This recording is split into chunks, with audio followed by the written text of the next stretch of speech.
That's Me here. Let's go ahead and talk about love and marriage Huntsville. So Martell meets up with his mom because he wants somebody else aside from male, somebody that's going to be coming at his neck, somebody that's just going to hear him out genuinely. So he goes, he have a conversation with his mom, let her know what's going on between he and Mel. And they also bring up the fact of his dad and how he kind of want to reconnect with his dad, have conversations or whatever about his past and stuff. And his mom is very supportive of that. She feels like they both can teach each other something, so why not go for it? Okay. Mel is at a photo shoot. She's trying something different. She done switched up her hair or whatever. She kind of tells her stylist, like, yeah, girl, you know, me and Martell, we went to therapy. And it was interesting, you know, I got a little teary-eyed, but girl, you know, I sucked it up because I had to be tough, you know. Because with Martell, you have to be tough, okay? Because he is just so needy. And girl, if I didn't put up my toughness, I would be crying all over the place, okay? So that was her excuse for her, you know, crying but holding in her tears or whatnot. Marceau decided he finna go ahead and take Mama Tisha over to dinner or whatever, have a sit down with her. And I really appreciated this moment because I felt like she was getting his ass and I was all here for it. He was telling her, well, listen, it was told to me that the reason you coming down here is to help the kids and stuff like that. She's like, well, wait a minute, baby, you may want to back up off me because what you think is that I'm here to be your maid and I'm not here to be your maid, okay? See, sometimes I feel like you don't like me. But here's the thing, Marceau. You think that since you could control Tisha, you could control me, but baby, that's not how that works, okay? I knew I should have stayed in Birmingham, okay? I knew I should have stayed, but I decided to come up here. You know what I'm saying? But you think that you can control me, but you can't control me. You may control my daughter, but that's not how you move with me. And he's like, okay, well, what can I do to make this better? She was like, the first thing you could do is be a daddy. He's like, well, I'm head of household. I provide a lot, and I think that you are not equipped to move in a certain manner when it comes to head of household. She's like, well, baby, wait a minute. Don't check me, okay? Because I've been heading of my household for a long time, but I've been around this earth 55 years. Do not get it twisted. Do you hear what I say? So you ain't finna talk to me like that, okay? You may do that with my daughter, but you're not gonna do that with Mama Tisha. That's not what you're gonna do, okay? Let's be very clear. But I think that you need to step it up and be a dad, okay? Stop trying to control everything. You know what I'm saying? He feels like he's been busy. He be out there, you know, doing a lot of work. That money funds the household and stuff. He's like, if I'm making all this money, then I don't know what y'all complaining for or whatever. And she's like, well, honey, maybe them 20 women you around here running around with, you know. And he's like, no, that's not what it is. I kind of feel a little bit insulted, but that's not what I do. And she was like, well, you need to get a grip or whatever. So I'm not sure how they came to some agreement, but they fine, girl. And Marceau gonna continue to do what the hell he do, and Mama Tisha gonna continue to check the hell out of him, and I be here for all of it, and just move on. But I just feel like Marceau is full of shit. And I'm glad her mom called his ass out. You just want to control all situations and all aspects of the household and stuff, including your wife, but you don't want to control and be a man to them damn children and be a father. But I got in, girl. Shout out to Mama Tisha. Kimmi and Maurice at the house. Kimmi was having a conversation about dinner, what they wanted to eat. You know, Monster's in town. So Maurice is like, well, what you want to eat, Kimmi? What do you want to eat, Monster? Well, I think I'm just going to order both of them to satisfy y'all. And so she's like, okay, but what about Jalen? You didn't ask Jalen what he wanted to eat. He was like, well, is Jalen even here? She was like, well, when he get here, he gonna be hungry. So why don't you just see if he want to eat with us or what's what? And so she basically said, sometimes I feel like you're in your own world when it comes to things that you got going on. So she sends Monster to his room to get ready. They start to have a conversation. She just feel like he leaves her son out.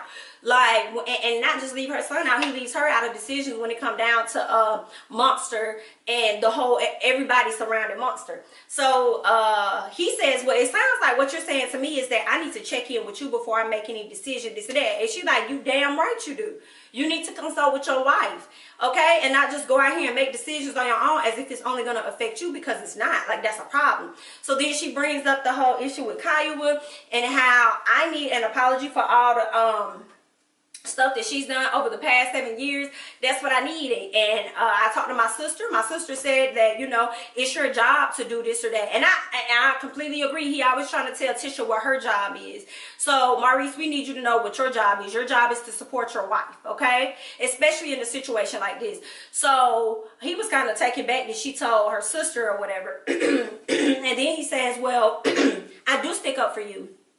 I stick up for you, and I say this, I say that. I told her she needed to apologize, but I just feel like you're not going to get that apology. So she gets emotional. She starts to tear up and starts to cry. And then he tried to come closer to her. She's like, back up, no, And he was like, well, I was trying to get you some tissue. And she's like, I don't want no goddamn tissue, but give me that damn tissue. But what I want is an apology. That's what I want, okay? All right, Maurice, don't play with me. So, I mean, I don't know. We're gonna see about it. I don't know. I mean, Maurice is so used to operating in a certain way that I don't know if he gonna switch up as soon as she wants him to. But hopefully we get to see him this season. This season, getting Kaya to a place where she'll actually apologize to Kimmi for the stuff that's happened. But we just gonna see. But I do think as I'm looking, I feel like Maurice is selfish as hell.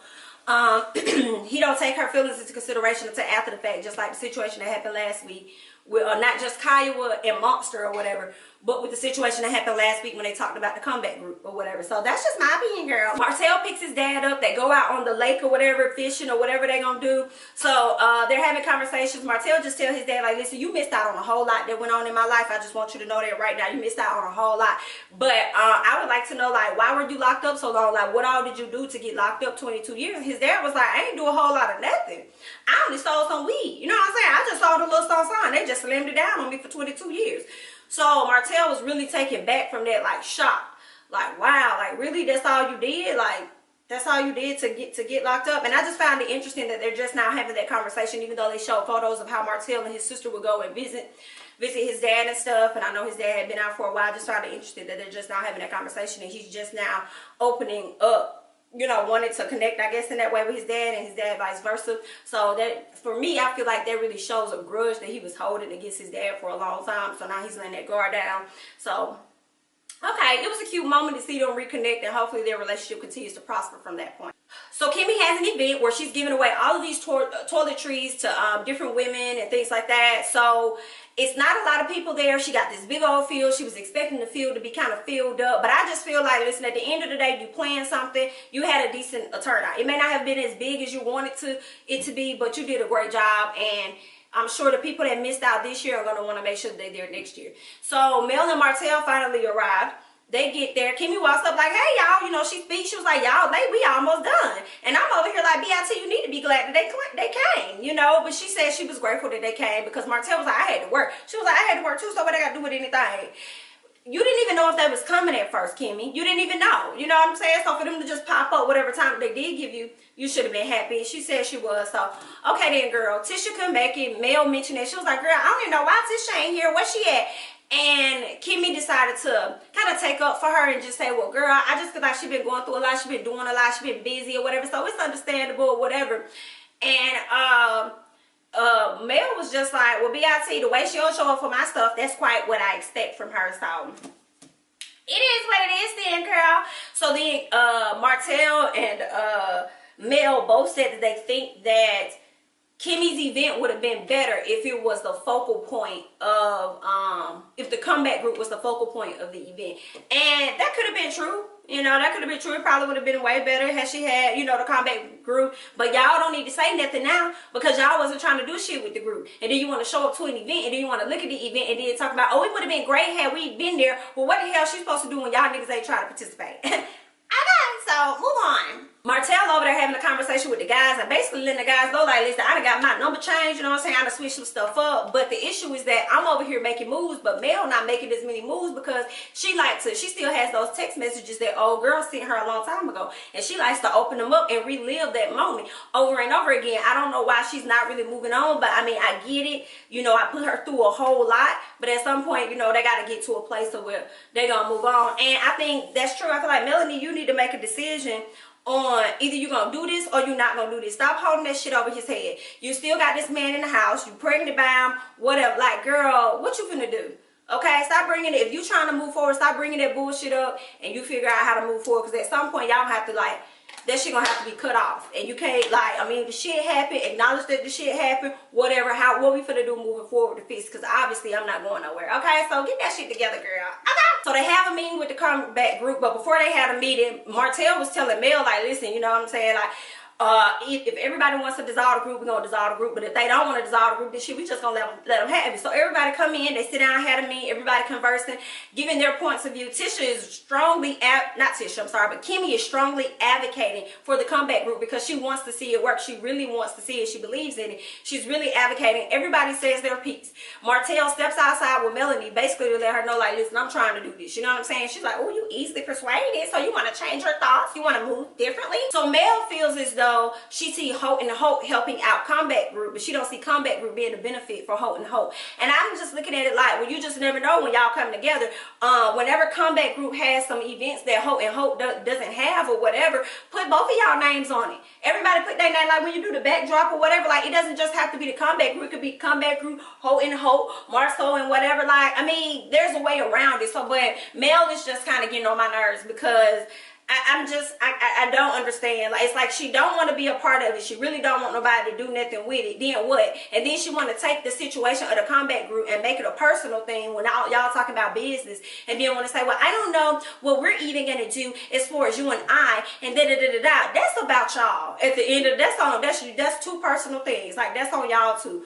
But y'all still got Hope and Hope. You get up every morning and you working at BIT. And one thing Martell said that I could appreciate, Martell was like, well, I mean, I know if it's not going in the direction that I wanted to go, I could just leave the group. And he's right. He could just walk away at any moment. So I don't know what the hell going on with Mel. I feel like she's starting to try to hold her issue with Martell against everybody or something. I don't know. But she want to talk about a brand, but you out here with your own brand doing your own things by yourself or whatever. But ain't nobody saying anything to you about that. So girl, just get over yourself and just do the damn Combat Group. Whether you show up to the event or not, but you gonna show up because we know you love the attention. So go ahead and show your ass up, girl.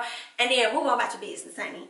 So they go back inside, let everybody know that they're gonna stay. And then Mel's like, well, wait a minute, honey, I didn't say that. You know what I'm saying? That's where he at, but that's not where I'm at. Okay, I'm just being clear with y'all. I'm just letting y'all know. We still have some things to figure out about us and our relationship and all this other stuff. And he just really getting frustrated. He just feels like, listen, whatever I say, you should agree with. Now, I don't think she should always just go along with what you want. But in this situation, it's still gonna be Hope and Hope attached, so she might as well just rock with it. But she feels like, you can't make me be a part of it. Then walk the fuck away, because his half of the company will still be there, girl. So I mean, it was just a lot. She started pissing him off. Tisha was like, y'all come on, let's go. Tisha didn't want to be around it. They left. She continued to piss him off, and he was just like, see, I'm done, basically. Like, you think you run stuff or whatever. She was like, let's go get the kids. He was like, hell no, you go get them. It was what it was. So she really made him mad. But anywho, that's all I got. I'm JamiThatsMe. Don't forget to like, comment, subscribe, and I'm gonna catch y'all in the next one. Bye-bye.